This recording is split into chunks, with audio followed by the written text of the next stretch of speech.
Congratulations, you own the Great Pyramids of Giza, the last surviving wonder of the ancient world. Before you spend a cent, see what the people running it do today. Egypt's government, not the postcard. Tourists buy tickets inside tickets. Entry to the site cost about 700 Egyptian pounds, $14. Land only. Khufu the pharaoh built the pyramid. His burial room costs 1,500 pounds, $29, over double the entry to enter your monument. Daily tickets are limited, arrive late, and the fee doesn't guarantee entry. The ancient Khufu ship from the Solar Boat Museum is gone, moved 2 kilometers away in 2021. So the tickets are one on top of the other, but that's just the price to get in. Before we look at where the real money comes from, you need to see what you have actually inherited. This site was built to handle around 10 million visitors per year. Right now, it is struggling to handle nearly 16 million. That's a huge jump. Egypt had a record 15.7 million tourist arrivals in 2024, up 20% from the year before. And in the first 9 months of 2025 alone, 15 million tourists arrived, another 21% jump. The access roads, the gates, all these basic things were designed for a smaller crowd. Travelers report waits of an hour or more and long lines blocking every entry gate. You have inherited a 4,500-year-old monument that is being damaged by too many visitors. The crowd is growing past what the gates can process, and there is a gap the official system cannot fill.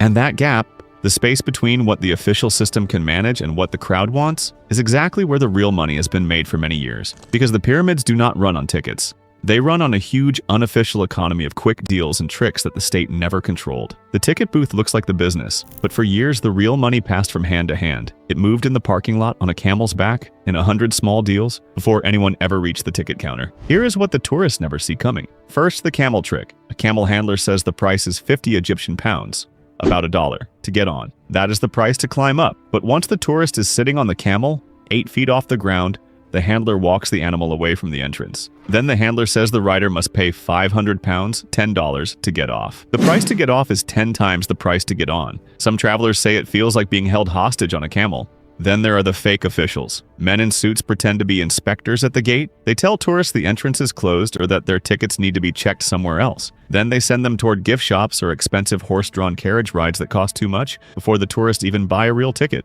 And the photo hostage. A person offers to take your picture. Then they hold your camera or phone and demand a big tip before giving it back. This is a small example of the old money machine. Huge crowds of people and anyone can join in. All the earnings depend on taking money from strangers in the few minutes before or after they buy their real ticket. The plateau does not just sell tickets inside tickets. It sells deals inside deals. Every layer has its own price, and for many years, no tax was paid on any of it. Now, one camel handler asking for 500 pounds instead of 50 sounds like a small problem, not a crisis. But here is why the state is now spending billions to take control of this economy. Tourism is Egypt's most important source of foreign money. At its highest, tourism makes up about 12% of the country's total economic output. It also gives jobs to about 12% of all workers. Tourism money reached an all-time high of $16.7 billion in 2025, and the government is raising its spending on tourism and ancient sites by 60% in just 1 year to around $2.4 billion. The clear goal: make room for more visitors and take a bigger share of tourist spending. Every dollar that goes to a street seller without a license,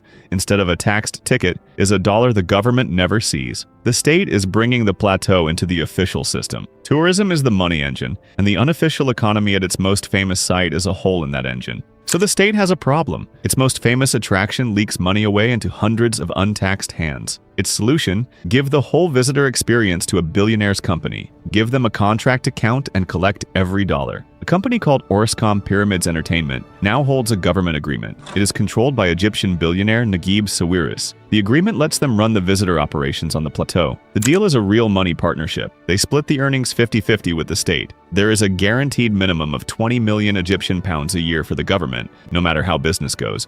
So the state gets a steady income from this deal, and they aim for 3 to 3.5 billion pounds in total plateau earnings each year. Orascom has already invested about 2 billion pounds. This money went into new entrance gates, electric shuttle buses, and tighter controls on street sellers and unlicensed guides. That same dusty gate used to have a camel handler quoting 50 pounds for a ride. Now it has a ticket gate, an electric bus, and a big company's earnings target. And get this, Sawiris himself has been honest about the human cost. He said that keeping the pyramids safe comes before protecting the roughly 2,000 unofficial workers, the camel handlers, street sellers, and guides without licenses. In his words, they have caused harm for years. This move to the official system has a human side. It is pushing real ways of making a living out of the way. There is also pressure from around the world. The animal rights group PETA investigated in 2024 and found camels and horses that were very thin and badly treated. Airbnb removed camel ride listings from its site. Then the government announced a roughly $54 million plan for animal welfare and a new visitor center. The strict action is not just about money, it is responding to world pressure. The old economy was cash in a camel ride. The new one is an officially checked 50-50 split with a guaranteed minimum payment for the state. Same plateau, same visitors,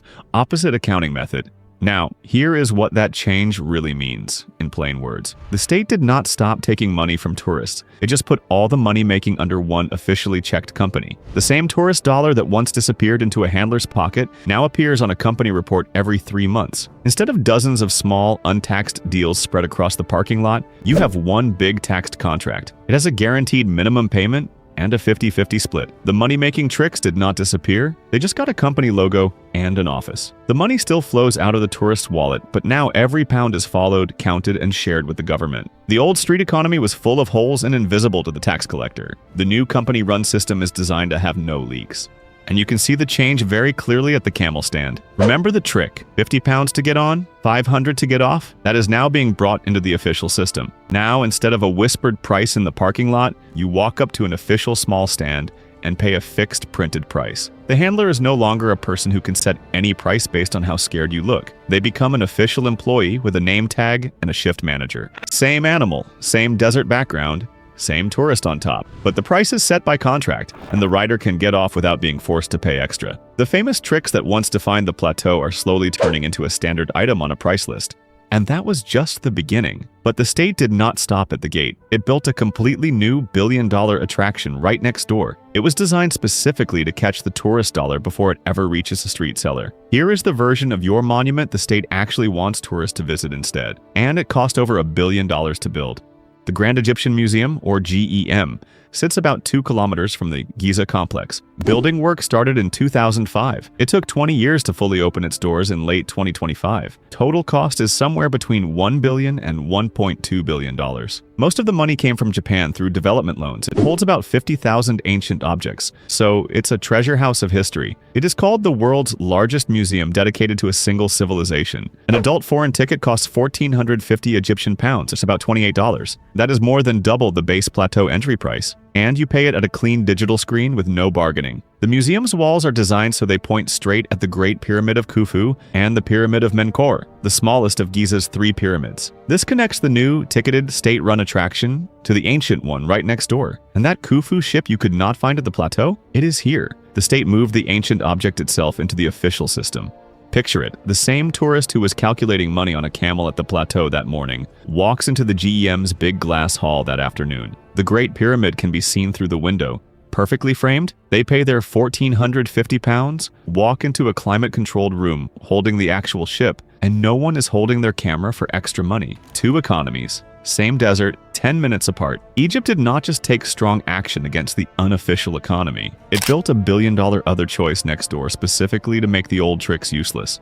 So the state now has 2 official systems running almost literally across the street from each other. One is a billionaire's agreement at the plateau, aiming for 5 million visitors and billions in earnings. The other is a $1 billion museum next door, aiming for 5 million more. Both are chasing the same tourist wallet. Both were built to catch the money that used to leak to camel handlers. But here's the tension the state lives with every day, and the tension you, as the new owner, just inherited.